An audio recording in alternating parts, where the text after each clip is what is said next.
Hey everyone, you're watching Monday Night Raw. My name is Jitch. This is WWE 12 Universe. I yawned as I opened my mouth. I hope you liked last week's episode, because this one's basically gonna be a repeat. Oh yeah.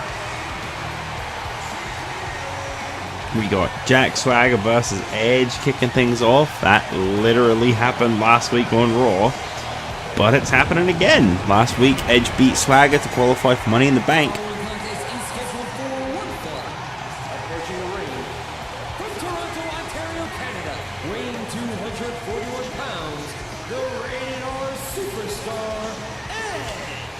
All I got for why that would be happening, all I can possibly throw your way is Swagger just wants to prove himself. He's feeling a little bit fed up with the way that things have been going lately. You know, he was World Heavyweight Champion at one point. Now he can't even beat Edge in the opening match of Raw, the very guy that he won the championship from. So what I'm saying is, Jack Swagger, he wanted that revenge. He wants another opportunity to pick up a win heading into Money in the Bank.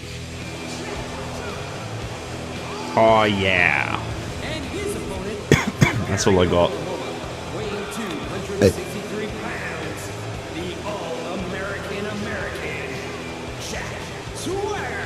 Jack Swagger. A lovable lad. Former World Heavyweight Champion. When I say lovable lad, I mean he's not. He's actually been quite problematic here on Raw. But he's a former World Champion. He's got his supporters. He's got a lot of people in the comments that I've seen that they love their Jackie Swags. People were happy when he was champion. People were sad when he lost. Yeah, he's got his supporters. Definitely. And of course, something's got to happen here. Uh-oh. Anywhere match. Okay, cool. So these two are going to settle the score once and for all in a Falls Count Anywhere match. You gotta love when you try to knock someone down and they just kind of stumble backwards. So what we got for you tonight? Well, first of all, we've got Jack Swagger versus Edge in what is literally a rematch from the start of last week's Raw. Then in another rematch, Del Rio is going to join forces with the injured Ezekiel Jackson again, but Tyson Kidd thinks he can take them on his own, so he's going to not team with the World Heavyweight Champion Batista, making that match officially more SmackDown than Raw. That's right, everybody. Get hyped. In our third match of the night, we got ourselves a tag team rematch from last week. Cody Rhodes was furious at the fact that he wasn't given a chance to qualify for Money in the Bank fairly, so he's been told that tonight he will get another tag team opportunity to qualify for Money in the Bank against Brock Lesnar and Kevin Nash. So the only catch is he has to team with Santino again. So we're getting a rematch of last week's tag team match, and if Cody Rhodes and Santino can somehow pull off the miracle and win, then only Cody Rhodes, admittedly, but Cody Rhodes will qualify for Money in the Bank. Santino, I guess, gains his second ever victory, which is good enough, I guess. That's more than he deserves. And then in the main event, 5 superstars from SmackDown invade to face who is technically now identifying as a superstar from NXT rather than a superstar from Raw, as the ECW champion, sorry, the ECW World Heavyweight Champion, Nemesis, competes in the main event of this week's Monday Night Raw to face off against, he's the only member technically from Raw, even though he's identifying as being from SmackDown, I mean from NXT now.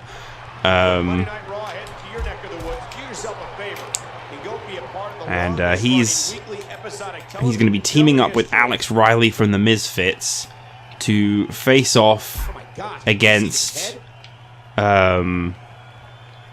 D-Generation X, Triple H, and Stone Cold. However, Triple H and Shawn Michaels. Stone Cold will make a terrible member of DX. Not because he's bad, but because that's just not the kind of thing he would ever blend into. Is that a broken chair? That is a broken chair. He's going to be... Nemesis is going to be teaming up with Alex Riley, one half of the WWE Tag Team Champions from SmackDown, to face off against the D-Generation X Tag Team that Nemesis lost to whilst the Misfits targeted. So, yeah, D-Generation X, Shawn Michaels, Triple H, they're going to be back here on Raw once again. As they're going to go up against... technically the champs in a way. I want to touch on something real quick. Could put D-Generation X into contention, and I hear Stone Cold Steve Austin will be in the building after he was attacked by the Disciples of Darkness. And he's out of the ring again. These no DQ matches are so dangerous. I think it's quite clear that Jack Swagger wants to make quick work of Edge. He doesn't have the stipulation writing on this. He's not been told that if he wins this match, he will he'll get an Extreme Rules or whatever against Batista. I think they're just trying to put the final nail in the coffin of this feud because these two have had a lot of history. And it would be nice if this was the final time they faced off to kick off Raw, because they've done it a good 6, maybe 14 times, and we've only had 30 episodes of Raw. That's how you know I'm exaggerating. Hooks the leg. And Edge kicks out. He sure did, didn't he? These men are playing Russian roulette. Swagger suck. He doesn't suck. It's not that he sucks. It's that he suck. Swagger suck. That seems like a YouTube comment I'd get. Jack Swagger suck. Remember, hooking the leg. And Edge kicks out. I gotta try and make Jack Swagger win this one because the poor guy needs some momentum heading into his match with Batista. I don't want it to just be the end of his career. You know, I know in real life he had one World Heavyweight title reign and then he was, like, done, but I mean, I wouldn't mind if he beat Batista. It's just not what I'm going to be aiming for in that match, admittedly. That should do it right there. 1, 2. We need a nice long title reign, but if Swagger won, I'm not going to complain. You know, I want this guy to matter. I want him to be an important part of Monday nights, as he has been.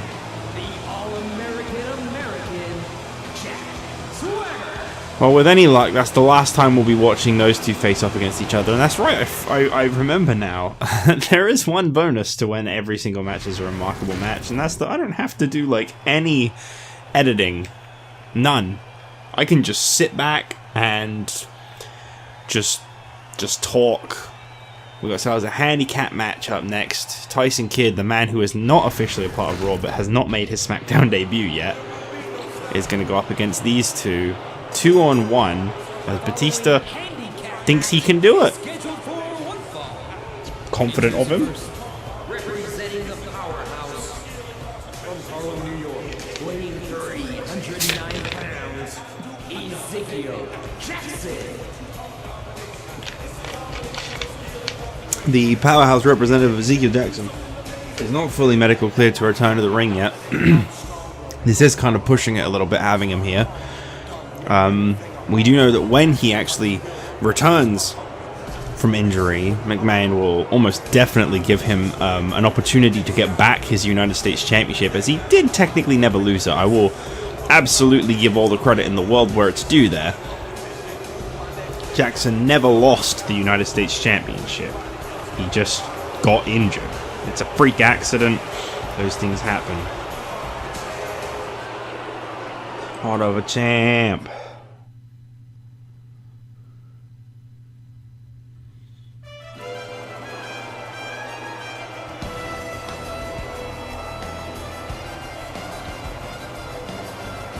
Say the thing that you say.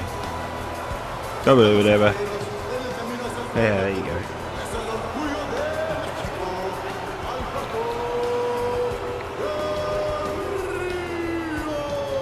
The US title scene took a bit of a hit earlier this year, as both Dolph Ziggler and Ezekiel Jackson were injured, and they were kind of the main point of that scene.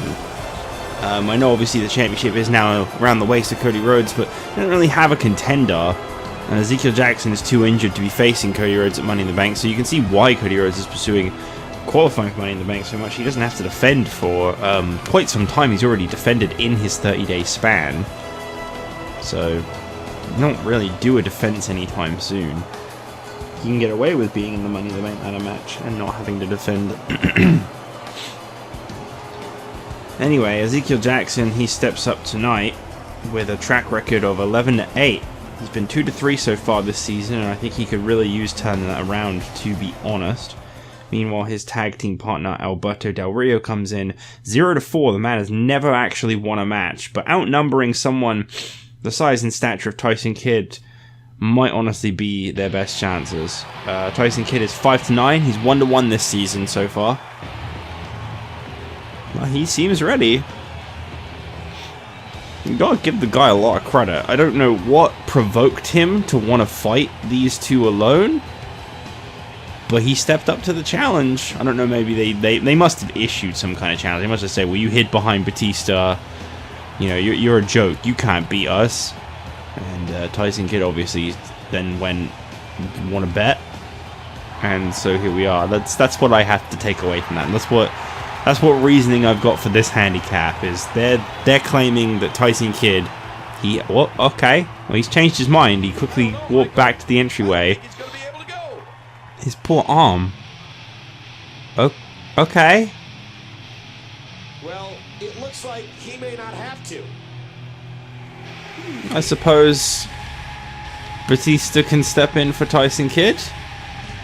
So the World Heavyweight Champion is going to compete in a 2-on-1 handicap match against Alberto Del Rio. I mean, this kind of just backs Del Rio and Jackson's statements that Tyson Kidd has been hiding behind Batista.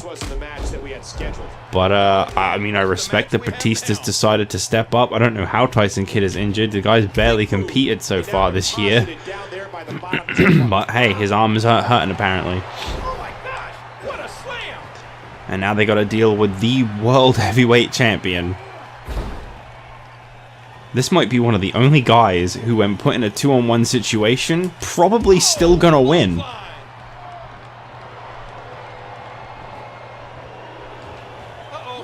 Just throwing around Ezekiel Jackson. I mean, the thing is, Jackson is dealing with an injury. You've got to keep that in mind. And the massive Ezekiel Jackson counters it. Jackson. I'm not saying he couldn't go toe-to-toe with Batista at 100%, but when he's injured, this is basically Batista versus Del Rio, and we've already just heard Del Rio's track record. I've not actually been able to read off Batista's because I didn't realize he was going to be in this. But if I can protect the World Heavyweight Champion, you know I damn well will. It makes sense for him to beat an injured Ezekiel Jackson and that guy that's never won a match. It also helps put Batista over hard after Jack Swagger just won a match. It kind of it's like a win-win because obviously, you know, Swagger just won a match. Batista, he's just trying to outdo Jack Swagger. There's some sense to be made in that.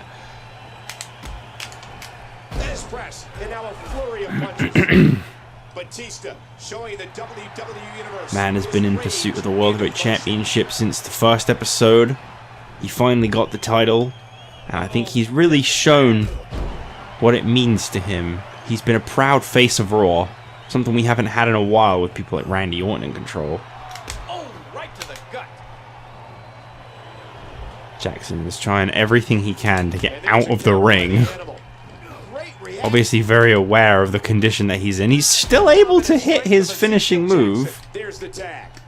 Credit where due. Here comes the 100% Del Rio. Don't expect him to make much of an impact. I mean, maybe with the mat as he got dropped onto it. Hopefully Del Rio and Tyson Kidd can start taking care of their issues on SmackDown after tonight, though, and we can stop occupying Raw with these SmackDown superstars. You know, the super shows. That's not a thing yet. We got at least a year to enjoy Raw on its own still. Right on the kidneys. And the animal is all fired up. Boy, these taunts are long. How much pain must the arm be in now? Honestly, thought I counted that. Tilt the world backbreaker. Del Rio looked so impressive in his debut, and ever since he's just kind of been a letdown, for lack of a better term. He came in, he went toe to toe with the Undertaker. He had a pretty good match with him. John Cena got involved. Undertaker won, and because Del Rio didn't appreciate John Cena's involvement, he struck John Cena with a steel pipe. But nothing ever came of it. He never actually went after John Cena again afterwards. And that's what confuses me. I'm not really sure why Del Rio decided to kind of let that one lie. Why John Cena decided that it was okay for Del Rio to strike him with a steel pipe and he wasn't going to do anything. What? Is there no ring out? No. No, there isn't. Del Rio. Shot to Alberto. Look at the intensity. Look at the stare on the animal's face. He's ready to bring somebody in. His shoulders are down. I think Batista's enjoying this. He's gone from one opponent to the other, and he's not shown any signs of hurt against either of them. This is all about jeez, my voice. This is all about making an example out of these guys. I'll tell you what, though, McMahon, he's got to be careful in this this tag team match we got coming up next between Kevin Nash and Brock Lesnar up against Cody Rhodes and Santino, because Cody could actually end up winning that match. I mean, Brock Lesnar and Kevin Nash didn't get along going into the match. They managed to win, but they couldn't even shake hands after the match. I think that McMahon is playing with fire, and I think Cody Rhodes might end up joining Orton in the Money in the Bank ladder match. Oh, look out! Did you hear the impact? And all we got to do is put Ted DiBiase in there, and the Legacy are looking pretty favorable.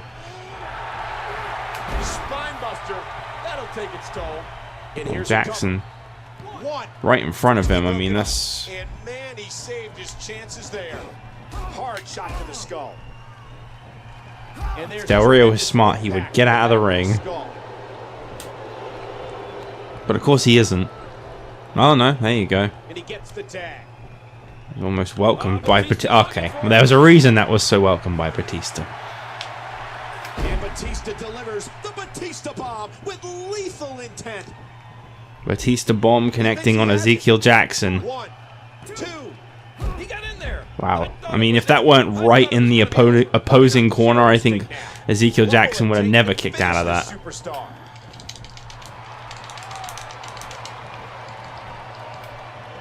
And that series ends in deadlock. Neither one of these superstars can afford Everything ends in deadlock, Cole. Everything. He's really going for it now.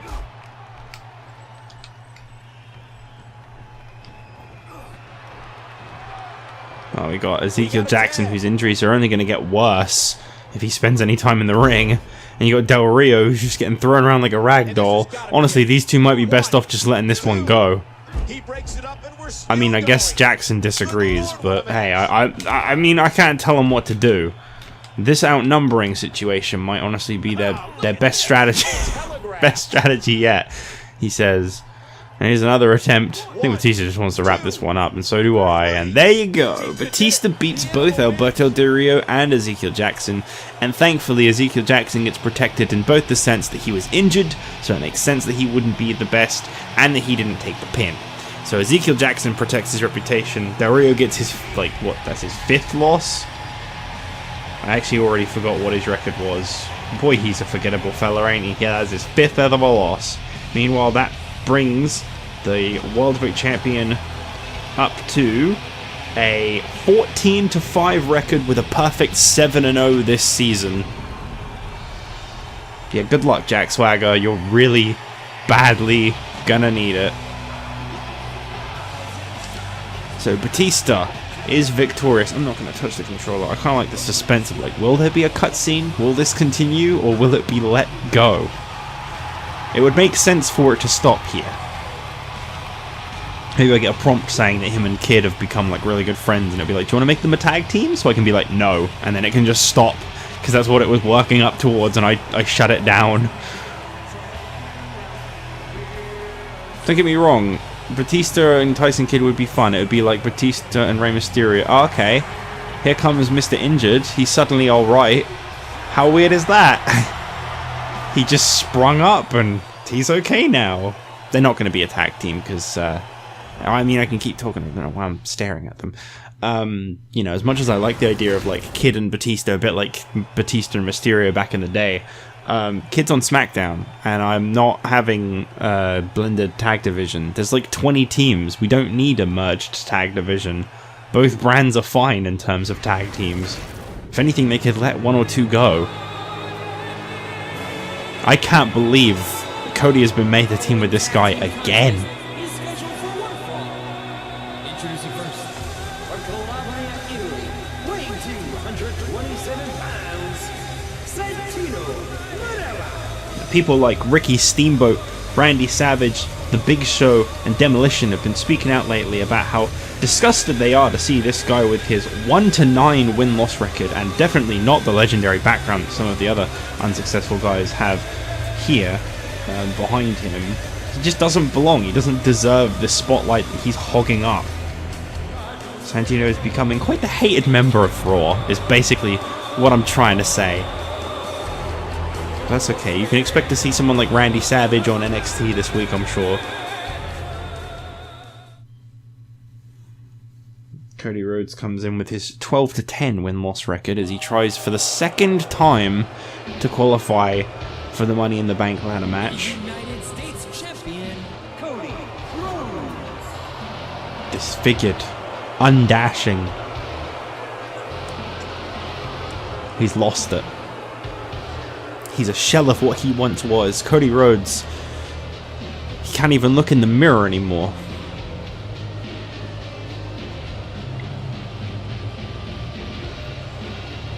But he is your United States champion.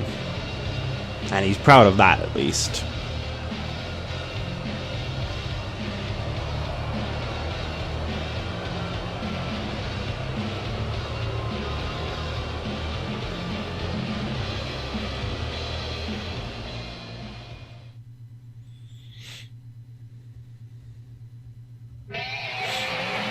I can't believe that Cody and Santino are willing to step up to this guy for a second time. Hey, wait a minute. What the hell's going on Where's here? his partner? I'm not sure, King. And from the Uh-oh. looks of it, I don't think he knows either. Well, I mean, he's still freaking Brock Lesnar. I don't know if Cody can beat Lesnar on his own. It looks like there's some discussion going on in the ring, and now the official's going to see if he wants to go ahead with the match, and he's saying, bring it on. Yeah, I mean, Brock can take both of these guys. It's not really a surprise that he'd want to start, especially who he's starting off against. You know, we just watched Batista dish out a beating in a handicap match, and honestly, I wouldn't be surprised. Like, So we were all expecting to see some tag team oh, action. don't even start, Santino. Don't even fucking start. How else could you describe this? So this is now our second handicap match of the night. Hopefully we'll Because get that two of our answer matches that tonight, have been but planned to for go now, one we way have have been match to completely scrapped. Can't help but think that someone's going to not show up to the main event now. call. He does it again. Watch it. Let's see what What the fuck is happening? Stop it! That's what I mean, he always goes against the script. He knows he's not supposed to do anything right now. He knows he's supposed to be getting flung around, but he just doesn't want to take the suplexes. Well, guess what? You're taking the damn suplexes. Okay, this is before Brock Lesnar did the whole German suplex thing, because he hadn't yet come back. I mean, I know he probably always did them, but this isn't when he, like, spammed them, so he doesn't quite do them the same. Give it time. Nice counter there by Lesnar. Suplex City, what bitch. thunderous impact. Santino just got brutalized there. Oh, Santino's gonna keep getting brutalized, don't you worry. I don't think so.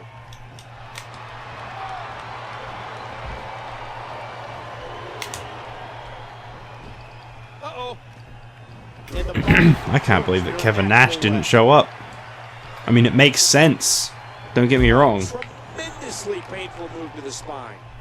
You know, he tried to make peace with Brock last week after they both qualified for Money in the Bank, Outside of the ring. which made a lot of sense. Kevin Nash offering an apology and a handshake after he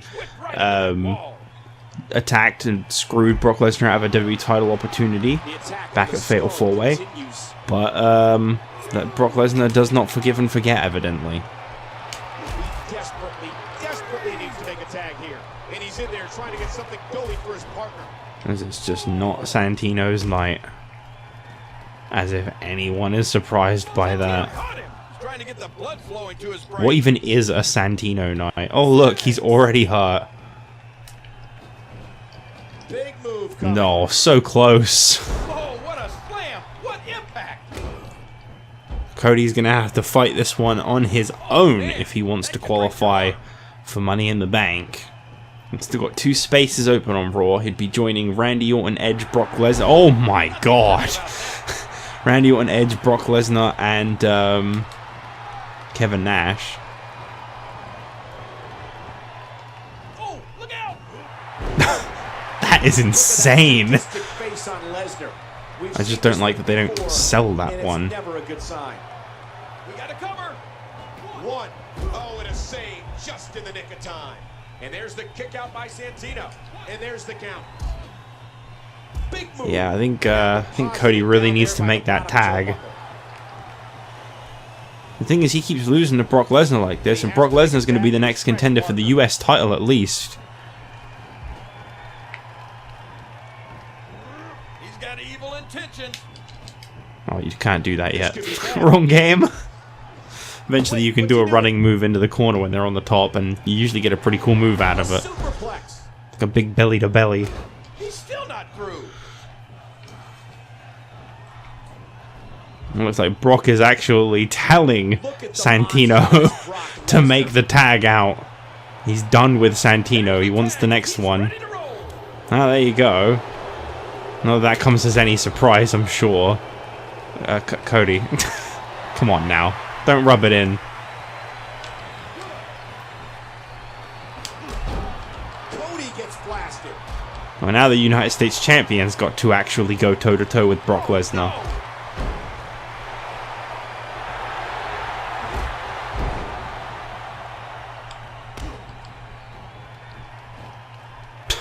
Nice. Yow! Oh man, that's gotta hurt. Watch out here. You can see the pain. Sorry, Cody. Superstar's body off that slam. I'm expecting that finisher any second. There it is. Gosh, Cody may have put him out there. Nope. Not even slightly. Oh man, he landed right on his neck from that German suplex. Brock Lesnar just immediately recovering from that a little DDT from Cody.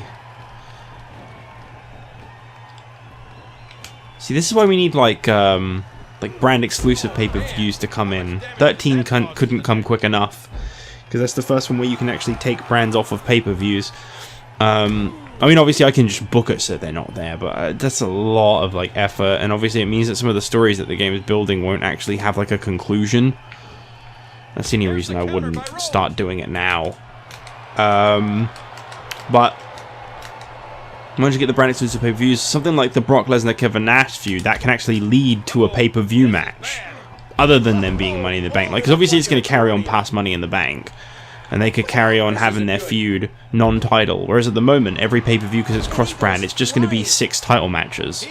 That's all it's ever going to be, is just 6 title matches. Night, Cody. Oh.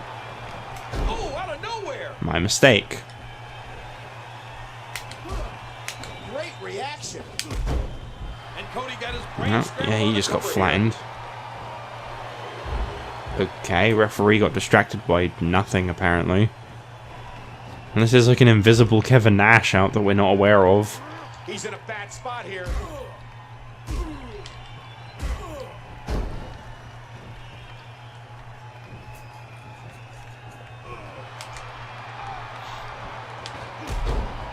Cody takes too many of those. Cody's got to be done. Really? This guy really wants to be in Money in the Bank. A powerful belly-to-belly suplex. And And here's a Brock's cover. starting to think that the guy's got to be done.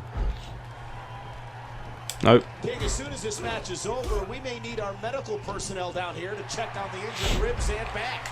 Yeah, And this is back. much more. We may need him down here before that. Cody! Wow. Okay. Cody should have it. Maybe Cody will qualify for Money in the Bank. One. Nope. I didn't even think I'd kick out of that. And Rhodes caught that one full on. Not that I wasn't going to try. I think Brock should definitely win this match. Well, he's having to resort to a little something extra.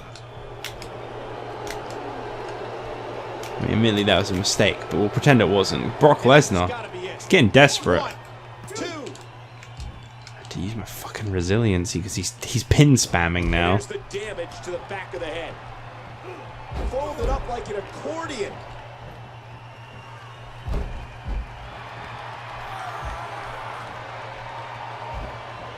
Brock Lesnar seems to relish this. Boy, he is really tired now. That tank of his has to be reading empty. It has to be, King. Cody's got to be done, man. What's going on? Why does the referee keep taking so long to start counting? Is Lesnar being screwed? What a clothesline! Maybe Lesnar's being screwed. Maybe there's something going on that we're not aware of. Don't you dare. And he tags out. I said I'm not losing this match then. It's just not going down like that. Oh man, that neck's gotta be hurt after that. If there's one guy that is absolutely not getting a victory over Brock Lesnar, it is fucking Santino. Will this be it? Just a dominating display. His partner's gotta be thankful for that. What a save! And the ref starts the count. No. 1, 2. Absolutely not. Get the fuck out of here. No. Look at this. It doesn't get more painful than that. Watch it. Big time strength there. And he does it one more time. Uh-oh. Oh, what a slam! Just trying to goad his opponent into Where's your making a damn mistake. finisher?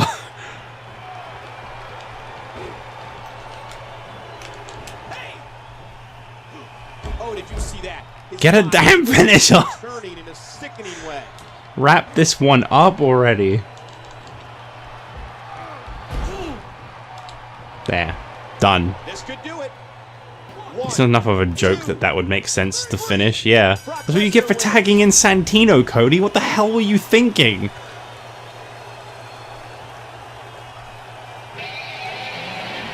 Well, despite being let down by Kevin Nash, you gotta remember who you're looking at in the ring. Especially, you gotta look at who he was up against. This was basically a one-on-one match with Cody Rhodes. Cody didn't take the loss, so he got protected, which is good.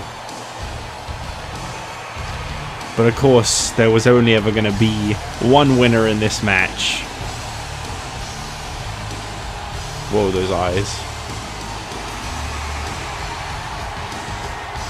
Anything going to happen here? Oh, look who's decided to show up. And look, Brock Lesnar now. I like the display, but I don't know how much... I don't really know what to make of that one.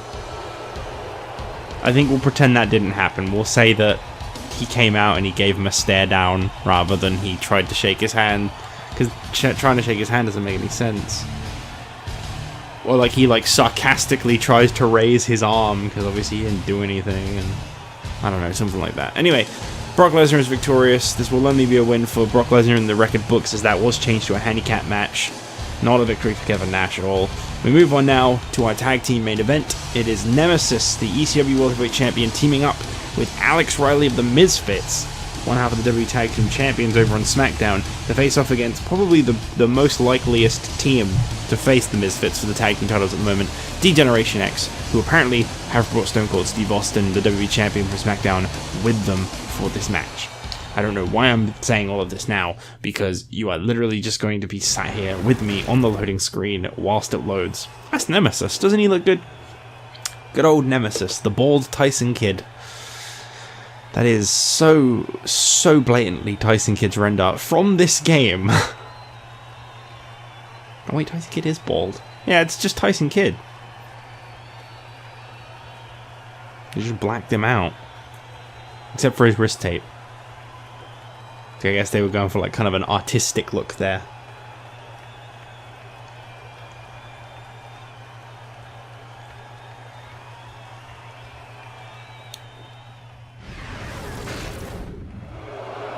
It's a very interesting move by the ECW World Heavyweight Champion, but... The following tag team contest is scheduled for one fall.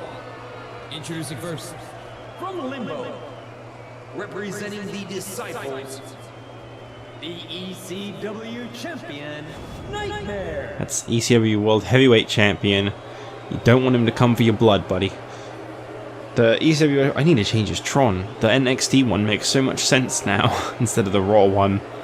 The proud representative of NXT, the guy that's going to lead it into the future. He's going to make it something special. He's got to defend that title this upcoming tomorrow. I forgot NXT was supposed to be the next day.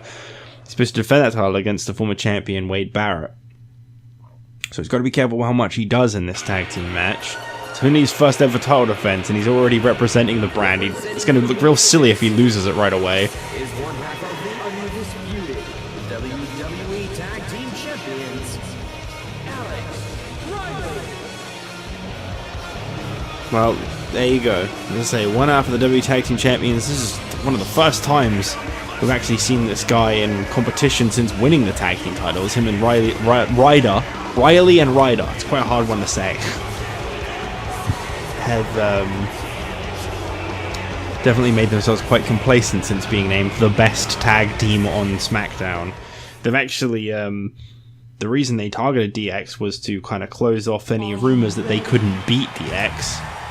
I don't think they did a very good job with that, though.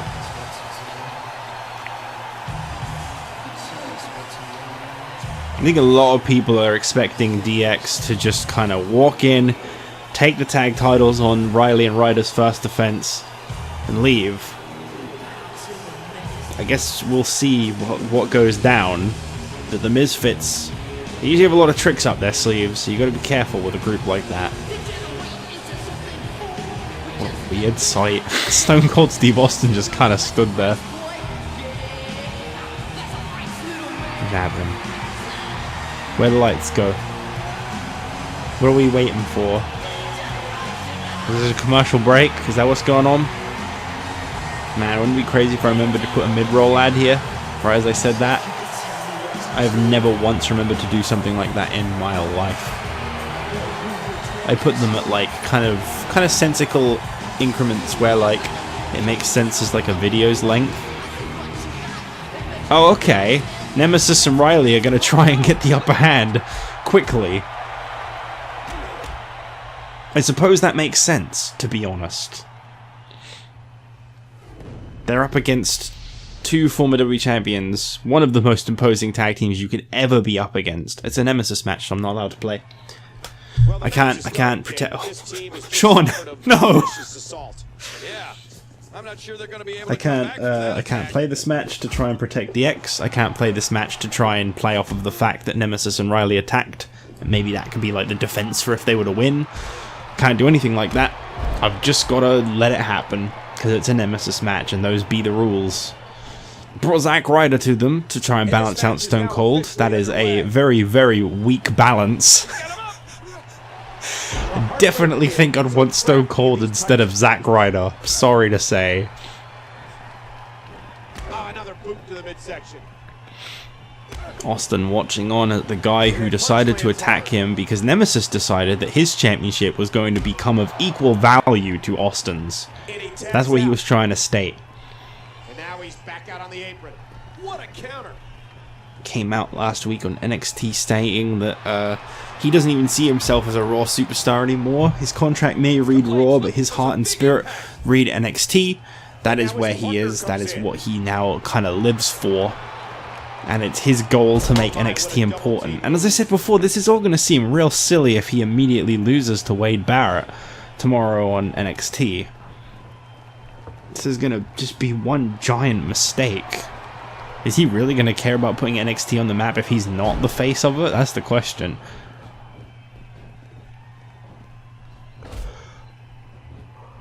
Watch this! And now, look, oh, well, that's not going to help Riley and Nemesis at all.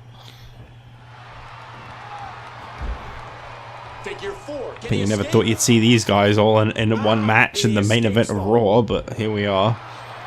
Got SmackDown's World Champion Stone Cold Steve Austin. You got the WWE Tag Team Champions from SmackDown, Alex Riley and Zack Ryder. You got the ECW Champion Nemesis, who is the only guy who is actually technically a part of Raw. And then you got two SmackDown stars in the name of DX, Shawn Michaels and Triple H, who admittedly, they got their start here on Raw. And it seemed like the moment they left Raw, they haven't been nearly as successful, but it is what it is. It doesn't seem like that pre-match attack has really done anything to get in the head of DX and put them at some kind of disadvantage. He makes the tag. My question is Nemesis like an honorary misfit now, or is he just kind of like involved in something a little more than he intended to be? Because he's helping them, he's working with them. But does he pray to the Miz every night?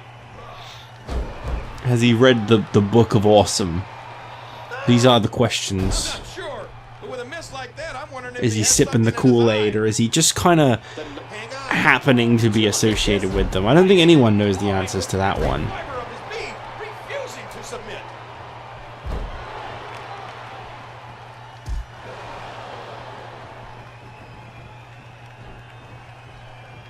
The tag is made.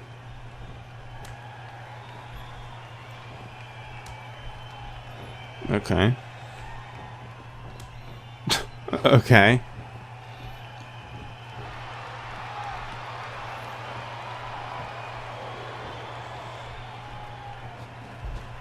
I mean, I'd have to guess that Nemesis probably isn't associated with the Misfits. He's already got his own tag team partner. He's already a part of the Disciples of Darkness and everything, and he's on a completely opposite brand, and he doesn't really fit the mold what the Misfits are all about very well. I'll tell you, at the best he might be like an honorary member, because the ECW title is like an extra championship on SmackDown. Maybe they've decided that they don't want any of those four to actually hold that title, so they've just kind of picked this guy that they like to kind of say that they're keeping all the gold in the Misfits, and he's just like an honorary part of it, just like how the ECW title is kind of an honorary part of SmackDown. I don't know. Well, we kind of expected that Stone Cold would get involved in this match one way or another. This isn't exactly a guy that's going to last very long at ringside. He can't stay out of a match. And of course Nemesis is going to try and take control of him. We can't really focus on what's going on out there as much as it may tickle your interest. I'm trying to say we've got to focus on Alex Riley going 2-on-1 with the DX right now. He's not tagged in Nemesis once. Alex Riley. Submission locked in tight. This could do it. Nice $1 million dream. Refusing to give in there. What sheer Cobra clutch. And he has to make a tag to whatever you want to call it.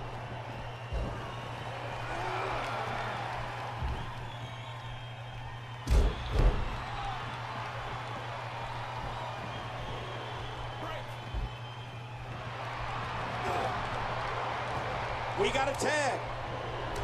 He might have to do this by himself. His partner doesn't have much left. Okay. Nemesis finally got in the ring, saw Triple H, and immediately tagged out.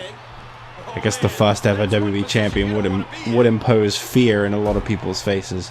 Now he just doesn't seem to know what he's doing. Definitely not the most reliable tag team partner for the Misfits. But it's not his tag team. It's not his partner. I don't think he's that fussed, really. Let's say I'm not entirely sure how loyal Nemesis is to these guys. Kind of curious what all the win-loss records involved in this match are. There's a lot of people in this one, so Nemesis will come first because he's the one on Raw, and after I close out of his page, it will take me all the way back to the SmackDown one anyway. So he's 5-8, which is a 3-5 record this season. Alex Riley is 5-1, so he's only ever lost one match since making his debut. That's a damn good record right there. Shawn Michaels comes in at 11-12-1. Him and Triple H have been really good at keeping theirs quite balanced. 50-50 usually. And Triple H is 9-10.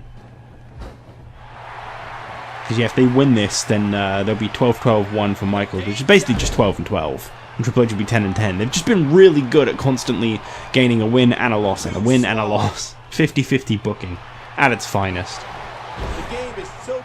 But in case you're curious, the Misfits as a unit are actually 4-1. They haven't really done anything, and this wouldn't count in terms of like actually teaming up. Same with the Disciples of Darkness. I wonder why we haven't had very regular tag matches. Are there any champions that actually do defenses soon? I mean, other than the pay-per-view for Batista, because he's got, it'll be 21 days as of, well, 28 once we hit Money in the Bank, but that's when he's scheduled to defend it. Cody Rhodes will also be 28, but he's already got a defense under his belt, so he doesn't actually have to defend at Money in the Bank. The World Tag Team Champions, Celtic Cross, the ones that fascinate me the most, because they've been holding the championships for 168 days as of this episode of Raw.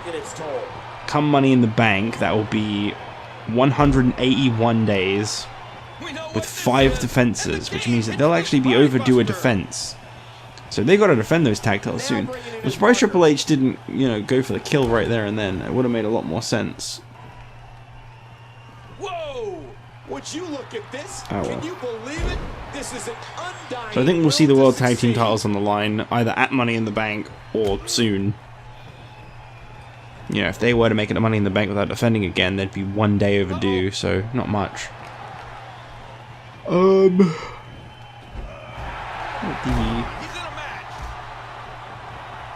Did you say he's in a match?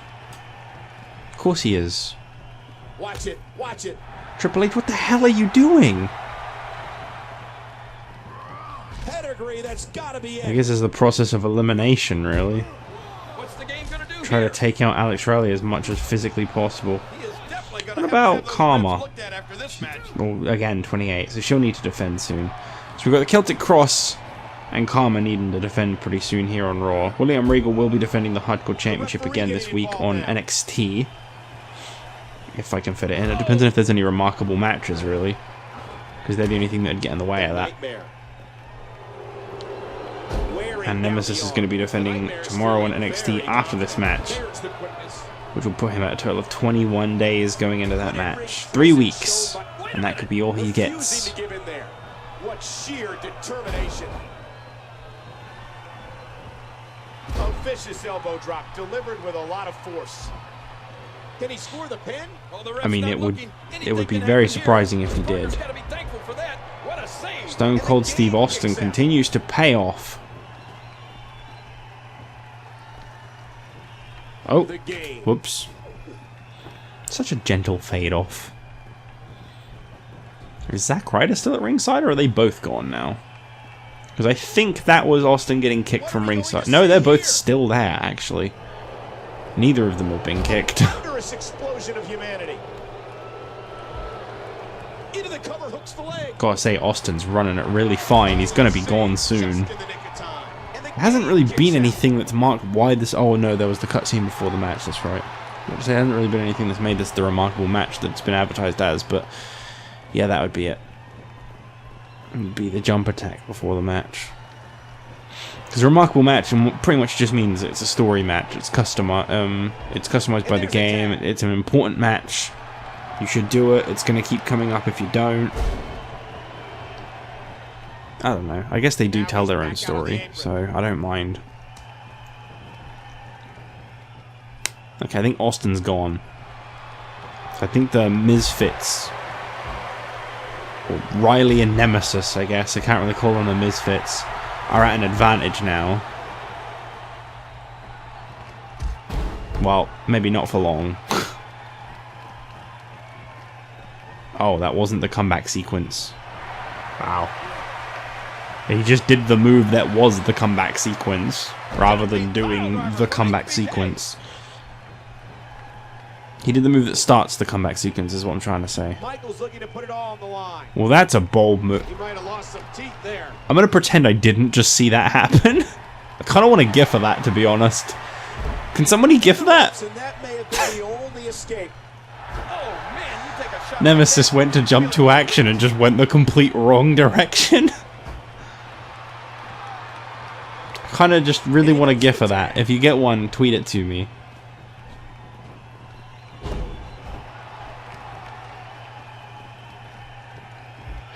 Oh, And the ref is now completely distracted. yeah, I suppose that makes sense.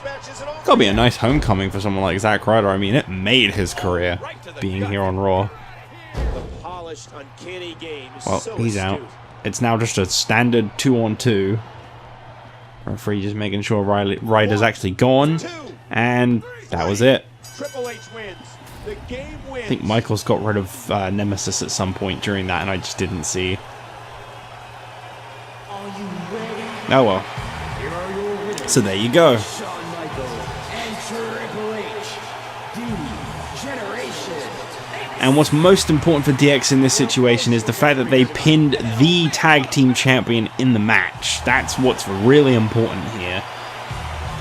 I think that it's pretty safe to say they're going to be facing Riley and Ryder at Money in the Bank at this point for the tag team championships, which is going to be an interesting matchup. I don't know how Riley and Ryder intend to... Oh no.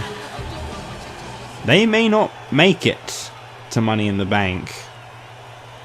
I think we've lost another one. Oh no. Man, the injuries are high. Okay, it must just be injury season. Please tell me that's not what just happened. Yep. Yep, it is. Well, the Misfits are kind of fucked now, aren't they? I mean, you can always have someone stand in for Riley. But oh my, is all I have to say about that.